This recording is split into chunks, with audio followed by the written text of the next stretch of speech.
The figure shows a sector of radius 1 unit and a square inscribed in it.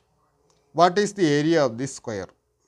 ഇവിടെ ഒരു സെക്ടറിൻ്റെ figure നൽകിയിട്ടുണ്ട്. ഈ സെക്ടറിൻ്റെ radius 1 unit ആണെന്ന് നൽകിയിട്ടുണ്ട്. അതായത് ഈ ഡിസ്റ്റൻസ് 1 യൂണിറ്റ് ആണ്, അതുപോലെ ഈ ഡിസ്റ്റൻസും 1 യൂണിറ്റ് ആണ്. ഈ സ്ക്വയറിൻ്റെ ഇതിനകത്ത് ഇൻസ്ക്രൈബ് ചെയ്തിരിക്കുന്ന ഈ സ്ക്വയറിൻ്റെ ഏരിയ കണ്ടുപിടിക്കണം. അപ്പോൾ സ്ക്വയറിൻ്റെ ഏരിയ കണ്ടുപിടിക്കാൻ നമുക്കിതിൻ്റെ ഈ സ്ക്വയറിൻ്റെ ഡയഗണൽ ഒന്ന് വരയ്ക്കാം. ഈ ഡയഗണലിൻ്റെ ലെന്ത് എത്രയായിരിക്കും നോക്കുക. ഈ സ്ക്വയറിൻ്റെ ഡയഗണൽ എന്ന് പറയുന്നത് ഈ സെക്ടറിൻ്റെ റേഡിയസ് തന്നെയാണ്, ഈ സർക്കിളിൻ്റെ റേഡിയസ് തന്നെയാണ്. സർക്കിളിൻ്റെ റേഡിയസ് 1 യൂണിറ്റ് ആണെന്ന് പറഞ്ഞിട്ടുണ്ട്. അതായത് ഈ ഡയഗണലിൻ്റെ നീളവും 1 യൂണിറ്റ് ആണ്. അപ്പോൾ ഡയഗണലിൻ്റെ നീളം കിട്ടി നമുക്ക്. ഈ ഡയഗണലിൻ്റെ നീളം ഉപയോഗിച്ച് നമുക്ക് സ്ക്വയറിൻ്റെ ഏരിയ കാണാം. അപ്പോൾ ഡയഗണലിൻ്റെ ടേംസിൽ സ്ക്വയറിൻ്റെ ഏരിയ കാണാനുള്ള ഇക്വേഷൻ ഇതാണ്. A is equal to D square by 2 ആയിരിക്കും. That's equal to 1 square by 2 equal to 1/2. അപ്പോൾ സ്ക്വയറിൻ്റെ ഏരിയ 1/2. ശരി ഉത്തരം option C. Find the value of 3 raised to n plus 4 minus 6 into 3 raised to n plus 1 by 3 raised to n plus 2.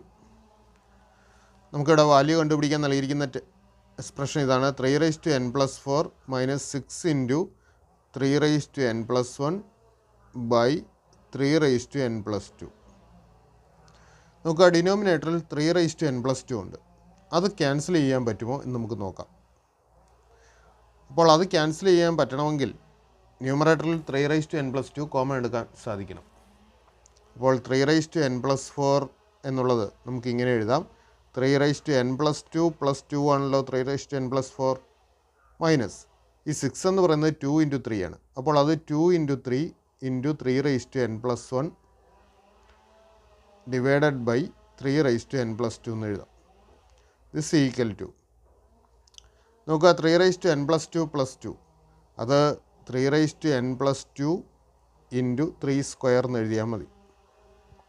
കാരണം a raised to m into a raised to n സമം a raised to m plus n ആണ്. അപ്പോൾ 3 raised to n plus 2 plus 2നെ നമുക്ക് 3 raised to n plus 2 into 3 square എന്ന് എഴുതാം. Minus 2 into നോക്കുക 3 raised to n plus 1ൻ്റെ അർത്ഥം n plus 1 തവണ 3 ഗുണിച്ചിരിക്കുന്നു. അപ്പോൾ ഒരു തവണയും കൂടെ ഇവിടെ ഗുണിച്ചിട്ടുണ്ട്. അപ്പോൾ ഇതും 3 raised to n plus 2 ആവും. 3 raised to n plus 2 divided by 3 raised to n plus 2. നമുക്കിപ്പോൾ 3 raised to n plus 2 common എടുക്കാം. രണ്ട് ടൈമിലും 3 raised to n plus 2 ഉണ്ട്. That is 3 raised to n plus 2 into ഇവിടെ 3 square minus 2 by 3 raised to n plus 2. 3 raised to n plus 2 ക്യാൻസലായി. 3 square 9 minus 2 എന്ന് വരും. That's equal to 7. ശരി ഉത്തരം option A 7. 1/2 plus 1/6 plus 1/12 plus 1/20 plus 1/30 plus 1/42 equal to dash. അപ്പോൾ ഇവിടെ കുറേ fractions കൂട്ടാനാണ് നൽകിയിരിക്കുന്നത്. അപ്പോൾ ഇതിനെ ഒന്ന് റീഅറേഞ്ച് ചെയ്ത് എഴുതിയാൽ ഇതിൻ്റെ ഉത്തരം പെട്ടെന്ന് കണ്ടുപിടിക്കാം. അപ്പോൾ റീഅറേഞ്ച് ചെയ്യാനായിട്ട് ഇതിൻ്റെ ഡിനോമിനേറ്റർ നോക്കുക. 2 എന്നുള്ളത് 1 into 2 എന്ന് എഴുതാം. ഈ 6 നോക്കുക 2 into 3 ആണ്. 12 3 into 4 ആണ്. 20 എന്ന് പറയുന്നത് 4 into 5. 30 5 into 6 ആണ്. 42 6 into 7 ആണ്. അപ്പോൾ നമ്മളിതിനെ ഒന്ന് മാറ്റി എഴുതുന്നു. 1/1 into 2 plus 1/2 into 3 plus 1/3 into 4 plus 1/4 into 5 plus 1/5 into 6 plus 1/6 into 7. ഇനി നമ്മൾ ഒരു തവണയും കൂടി ഇതിനെ റീഅറേഞ്ച് ചെയ്യണം. അതെങ്ങനെയാണെന്ന് നോക്കുക. ഈ 1/2 into 3 അത് എടുത്ത് ഒരു എക്സാമ്പിളായിട്ട് എടുത്ത് കാണിക്കാം. 1/2 into 3 എന്ന് പറയുന്നത് 1/2 മൈനസ് 1/3യോട് ഈക്വലാണ്. 1/2 മൈനസ് 1/3 നമ്മൾ കാണുന്നത് എങ്ങനെയാണ്? 3 കൊണ്ട് ഈ 1നെ ഗുണിക്കുന്നു, അതുപോലെ 2 കൊണ്ട് ഈ 1നെ ഗുണിക്കുന്നു. അപ്പോൾ ഇത് 3 കൊണ്ട് ഈ 1നെ ഗുണിക്കുമ്പോൾ അത് 3 ആവും. 2 കൊണ്ട് ഇതിനെ ഗുണിക്കുമ്പോഴോ -2 വരും. ബൈ കോമൺ ഡിനോമിനേറ്റർ ആയിട്ട് നമ്മൾ 2 into 3 എഴുതും. ദിസ് ഈക്വൽ ടു എന്ത് വരും? 3 - 2 1 1/2 into 3 എന്ന് വരും. അപ്പോൾ 1/2 into 3 എന്നുള്ളത് 1/2 മൈനസ് 1/3 ഈക്വലാണ്. ഇതുപോലെ നമ്മൾ ഇതിലെ ഓരോന്നിനെയും മാറ്റി എഴുതുന്നു. അപ്പോൾ 1/1 into 2 എന്നുള്ളത് 1/1 മൈനസ് 1/2 എന്നെഴുതുന്നു, പ്ലസ് 1/2 ഇൻറ്റു 3 എന്നുള്ളത് നമ്മളിവിടെ കണ്ട പോലെ 1/2 മൈനസ് 1/3 ആക്കുന്നു. പ്ലസ് 1/3 ഇൻറ്റു 4 1/3 മൈനസ് 1/4 എന്ന് എഴുതുന്നു. പ്ലസ് 1/4 ഇൻറ്റു 5 1/4 മൈനസ് 1/5 ആണ്. അടുത്തത് 1/5 minus 1/6.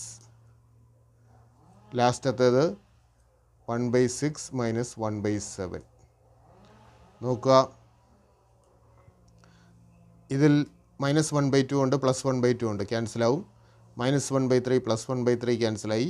Minus 1/4 plus 1/4 minus 1/5 plus 1/5 minus 1/6 plus 1/6 ഇത്രയും ടേംസ് ക്യാൻസലാവും. പോയിട്ട് 1/1 ദാറ്റ് ഈസ് 1 മൈനസ് 1/7 എന്ന് വരും. ഇനി ഒന്നിൽ നിന്ന് ഒരു ഫ്രാക്ഷൻ കുറയ്ക്കുന്നതിന് നമുക്ക് എളുപ്പമാർഗ്ഗമുണ്ട്. ഈ കുറയ്ക്കേണ്ട ഫ്രാക്ഷൻ്റെ ഛേദത്തിൽ നിന്ന് അംശം കുറയ്ക്കുക. അതായത് 7 നിന്ന് 1 കുറയ്ക്കുന്നു. 7 നിന്ന് 1 കുറച്ചാൽ 6. അത് ന്യൂമറേറ്ററായിട്ട് എഴുതുന്നു. ഡിനോമിനേറ്ററായിട്ട് ഈ 7 തന്നെ എഴുതുക. അപ്പോൾ 7/6 അല്ലെങ്കിൽ 6/7 ആണ് ഉത്തരം.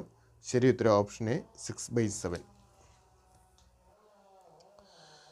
If the larger square is of side 1 centimeter, then what is the ratio of the area of larger square to the smaller square? അപ്പോൾ ഇവിടെ 2 സ്ക്വയേഴ്സ് നൽകിയിട്ടുണ്ട്. അപ്പോൾ ഇതിലെ വലിയ സ്ക്വയറിൻ്റെ ഒരു വശത്തിൻ്റെ നീളം 1 സെൻറ്റിമീറ്റർ നൽകിയിട്ടുണ്ട്.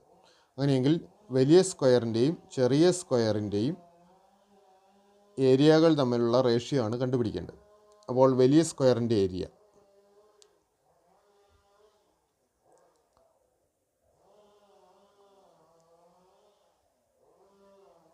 ലാർജർ സ്ക്വയറിൻ്റെ ഏരിയ എങ്ങനെയാണ്? ഒരു വശം എ യൂണിറ്റ് ആണ്. അപ്പോൾ ഒരു വശം എ യൂണിറ്റ് എന്ന് എടുത്തു കഴിഞ്ഞാൽ അതിൻ്റെ ഏരിയ എ സ്ക്വയർ എന്ന് വരും. ഇനി ഇവിടെ ഒരു വശം എത്രയാണ്? 1 ആണ്.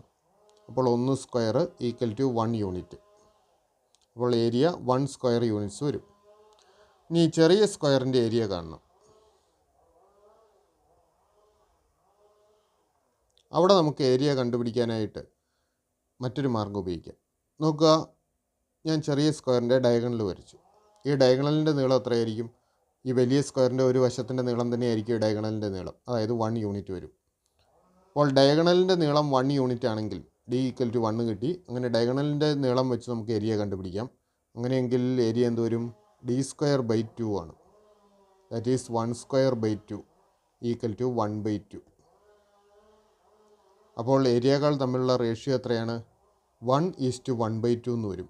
വലിയ സ്ക്വയറിൻ്റെ ഏരിയയും ചെറിയ സ്ക്വയറിൻ്റെ ഏരിയയും തമ്മിലുള്ള റേഷ്യോ 1:1/2 ആണ്.